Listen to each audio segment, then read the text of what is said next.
In a serene Zen monastery, a troubled disciple approaches his wise master with a heavy heart.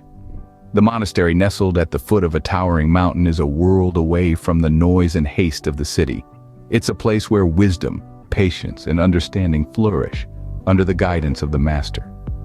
The disciple, a young man burdened by an unseen weight, seeks solace within these ancient walls. His spirit, once vibrant and full of life, now seems clouded by an unseen fog. The cloak of depression has slowly wrapped itself around him, draining the joy from his world, leaving him feeling lost and alone. The master, an embodiment of tranquility, listens to his disciple's plight. His eyes, filled with empathy, reflect a deep understanding of the human condition, of joy and sorrow, of hope and despair. He hears the unspoken words, the silent cries for help.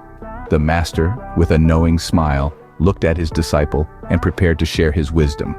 The master began, "Imagine your mind as a vast, turbulent ocean." His voice echoed in the serene valley, creating a sense of grandeur and mystery. He continued, "The surface of this ocean is often tumultuous, with waves of varying sizes and strengths. These waves signify your thoughts. The larger and more powerful ones represent your negative thoughts, the ones that bring you sorrow and despair." Just as the master paused to let his words sink in, the disciple's face twisted into a frown. He was struggling to grasp the metaphor. "But master," he interjected, "if the waves are my thoughts, then the ocean is always turbulent. How can there be peace in such chaos?"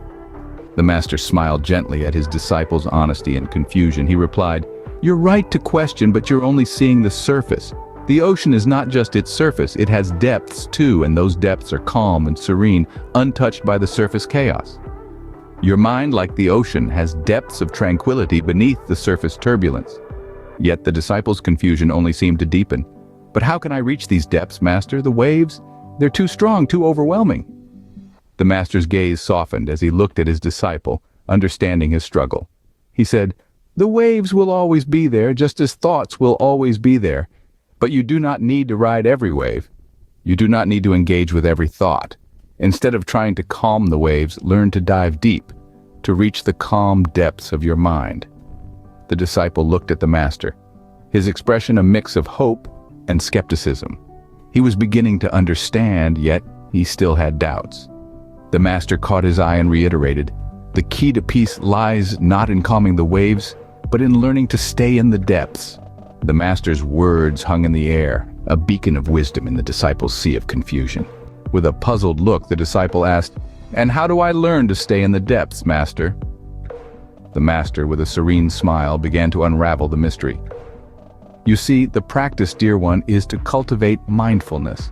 Mindfulness is the gentle effort to be continuously present with experience," he explained. "Consider it like this. When you meditate, you dive into the depths of your mind. You observe your thoughts, your worries, your fears. They all float on the surface like waves on the sea. Your task is not to stop these waves. That is an impossible feat. Instead, you must learn to watch them without judgment. Allow them to come and go, to rise and fall, all while you stay anchored in the calm depths.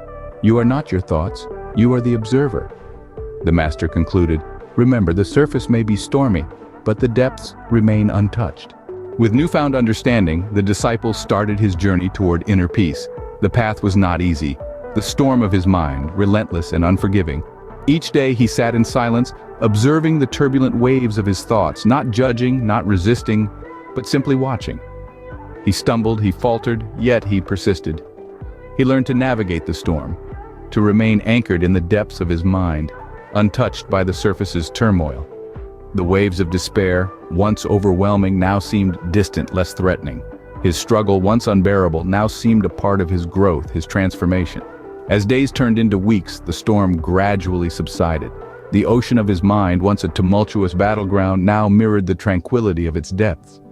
He found peace, not by escaping the storm, but by understanding it, by embracing it.